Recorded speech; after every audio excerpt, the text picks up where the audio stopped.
নামাজটা ছাড়েন না। যত পাপ করছেন করেন, আমি বলি নামাজ ছাড়েন না। ইনশাল্লাহ একদিন নামাজই আপনাকে পাপ থেকে বের করে আনবে ইনশাআল্লাহ।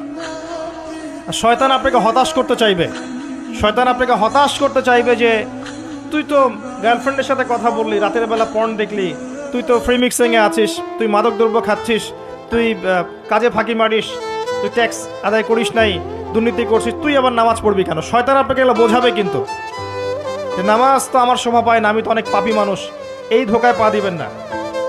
আপনি নামাজ কন্টিনিউ করতে থাকেন, ইনশাল্লাহ আল্লাহ পাক আপনাকে পাপ থেকে বের করে আনবেন ইনশাল্লাহ। ওই নামাজটা যদি ছেড়ে দেন তাহলে আর কোনো হাতিয়ার বাকি থাকবে না। আর আপনি যত পাপ করেন না কেন মায়ুস হবেন না, মন ছোট করবেন না। আপনার একটা সেজদা, যে সেজদা আপনি চোখের পানি ঢেলে দিয়েছেন আল্লাহর কাছে, যে আল্লাহ আমার ভুলগুলো তুমি মাফ করে দাও, আমার তওবা তুমি কবুল করো, ইনশাল্লাহ দেখবেন ওই একটা সেজদা যদি কবুল হয়ে যায় আল্লাহ পাক আপনার সব গুনাহ মাফ করে দিবেন ইনশাল্লাহ। হতাশ হবেন না। শয়তান হতাশ করতে চাইবে মানুষকে, শয়তান মানুষকে হতাশ করতে চাইবে।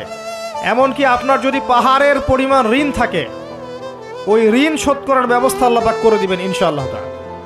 হতাশ হবেন না, নামাজ ছাড়েন না। আর আমি একটা কথা বারবার বলেছি,